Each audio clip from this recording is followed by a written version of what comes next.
Many fans is still poking fingers at head coach Stephanie White for actually making the game not entertaining anymore, bro. This motion offense has to be addressed, and Stephanie White has to be held accountable because it's truly the offense that she's running, and it is not for Caitlin Clark at this point. Now, both Caitlin Clark and Stephanie White spoke to the media. What truly unfolded behind the scenes? Caitlin Clark just unleashed a startlingly candid revelation about her health. And she didn't mince words when it came to Stephanie White, either. Was it shade? Was it the raw truth? Maybe a little of both. Delivered with the precision of a cold-blooded jump shot, this moment is anything but your typical press conference. This is Caitlin, unfiltered, leaving jaws firmly planted on the floor. Trust me, you'll want popcorn for this one. It's that kind of spectacle. At times, we could have played a little bit faster, and I think that's on me, not conceding in that. We still got to play up tempo. We still got to play fast. But I thought for the most part we did a lot of stuff that coach wanted us to do, and that wasn't why we lost. I can't hold you, man. That kind of looked like she let that slip out, man. I don't know. But we all see it. When they play slow, it's just not a good team, man. They're not as good as we see that they could be, right? So they need to play fast, man. I think, they don't necessarily look that good when they're playing half-court ball. Maybe taking something from the Valkyries, man. The Valkyries run, all right? She doesn't just look tired. She looks utterly drained, like her spirit's running on empty. Caitlin Clark is surviving on caffeine, adrenaline, and nothing but stubborn grit, while the WNBA seems determined to turn her rookie season into a cruel obstacle course. Picture American Ninja Warrior, only swap the clever contractions for lousy refs and questionable coaching. The hardwood? That's the least of her worries. She's tiptoeing through a minefield out there. Needs to take care of Caitlin, not for special treatment purposes, but that's who everybody's there to see. Everybody wants to see Caitlin Clark play. And if you let other teams and other people beat the shit out of her, she's going to spend 2 weeks out injured. And your attendance is going to drop because people aren't going to get the chance to see her. And if you actually want to be paid the same as the NBA players, obviously not by actual dollar for dollar, but for revenue percentage, you need to protect her. You need her to be playing at her best and not be... And while she's been the shining emblem of hope, growth, and soaring ticket sales, Caitlin Clark has also become the referee's favorite chew toy, mistaken apparently for a tackling dummy. This isn't about a few blown whistles anymore.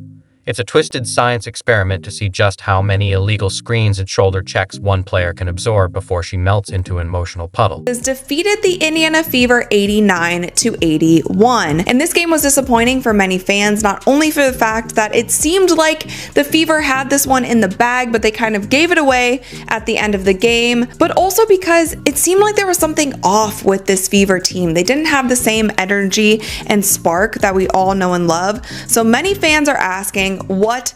It's not a pretty sight. The whistles have become wind instruments, blaring only when she so much as blinks, while the rule book reads like a choose-your-own-adventure penned by pure chaos. If someone sneezes on her, play continues without a hiccup. But if she so much as exhales near an opponent, that's a flagrant 2 and a 5-game suspension. The solution to the Indiana Fever's problems, hear me out. This is what we got to do. We got to put Caitlin Clark off ball. We need to run a motion offense. So when the defense takes away what Caitlin Clark does best, we have other players that can still perform. So when she does have bad games, we're not completely dead in the water. I think that is the best way to move forward with this. Physicality isn't just suspect, it's borderline criminal. Some muggings have less contact. Might be worth checking if defenders have brass knuckles under those wristbands. And the league? Either crickets or passive-aggressive Instagram posts, while their biggest star gets body slammed into obscurity. As for Indiana, emotionally draining doesn't cut it. The vibes are off, the air's heavy, and the locker room feels like haunted group therapy fueled by broken dreams and cheap Gatorade. It's like Caitlin walked into a franchise built from IKEA parts, fragile, wobbly, and impossible to piece together. They should have rolled out a red carpet. Instead, they gave her a paper towel and pointed at a leak. She's trying to play 4D chess while her teammates play hungry hippos. The offense is a mystery. The defense is missing, and Stephanie White's drawing up plays like she's using invisible ink. No system, no plan, just bad vibes. Talk about Caitlin Clark. So she struggled once again in this game. She was 7 for 20 from the field and 1 for 10 from 3, which puts her at 1 for 17 over the past few games. And if you're a fan of Caitlin Clark, you know that this is so unlike her. She is arguably the best shooter in the WNBA, and she is having a significant cold streak over the past 2 games. But her missing shots isn't actually what bothers me. The thing that bothered me most in the game yesterday was the one shot that she passed up. Now, she had been missing a few shots, and if you guys were on my live stream, I said the thing that she needs to do is to continue shooting. Shooters shoot. The only way to break a cold streak is to... Every time Clark looks to the bench, it's like staring into the void. Stephanie White's waving her arms like she's ordering at a noisy drive-thru while the game slips into chaos. It's not coaching, it's a guessing game. One moment she wants speed, the next she's yelling for patience, leaving players stuck in an identity crisis. Now it's showing. Clark's once sharp game looks like it's buffering. Her passes are late, her confidence shaken. Who wouldn't hesitate, trying to run elite sets while dodging elbows and hoping the bench has answers? At this point, Caitlin might need a sabbatical, an exorcist, or both. This league was supposed to protect its stars, not drain them.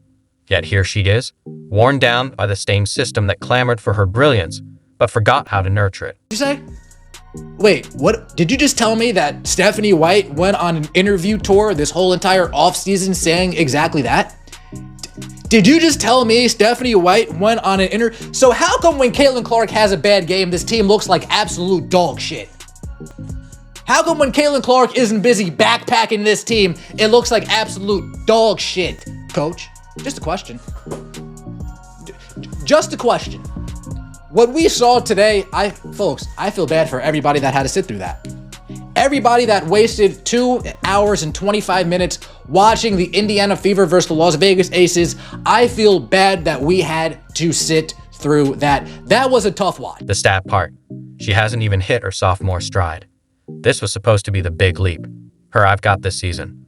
Instead, she's fighting through the Hunger Games with a water pistol and a ragtag roster. Fans are begging for help, while league officials fiddle with the rules like it's Sudoku. It's almost tragically poetic. A generational talent stuck in a Groundhog Day loop of disappointment and bruised ribs.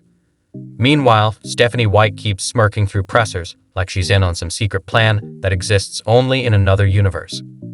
Get out before she starts doubting the instincts that made her unstoppable.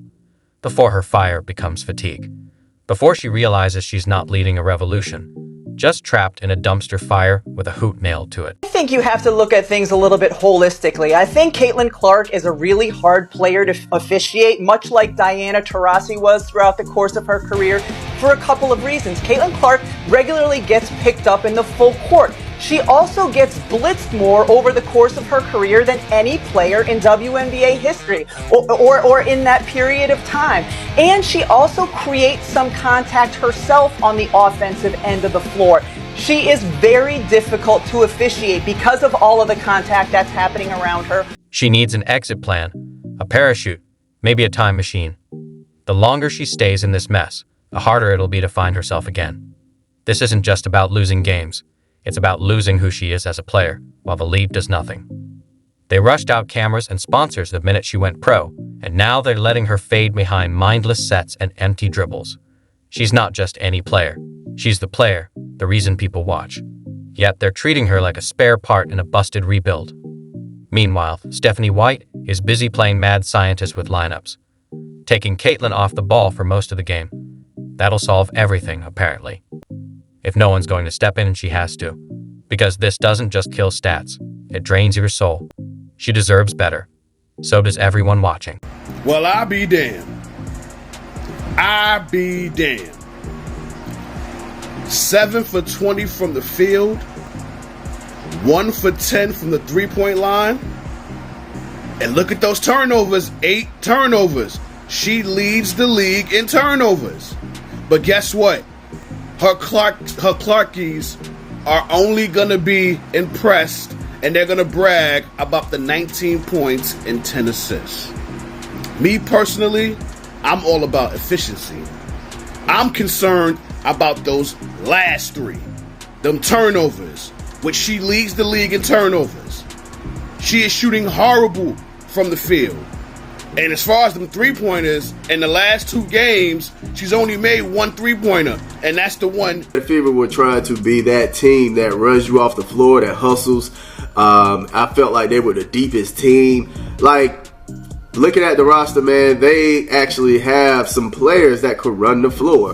And I'm just like, dang, bro, it's really crazy to see that they're not really trying to run the floor like I would expect them to. And also using Michaela Timpson. Like, that is some young pair of legs, man. You should be using Michaela Timpson to help you run the floor, play lockdown defense, hustle defense, winning the 50-50 balls. You need young legs to do that.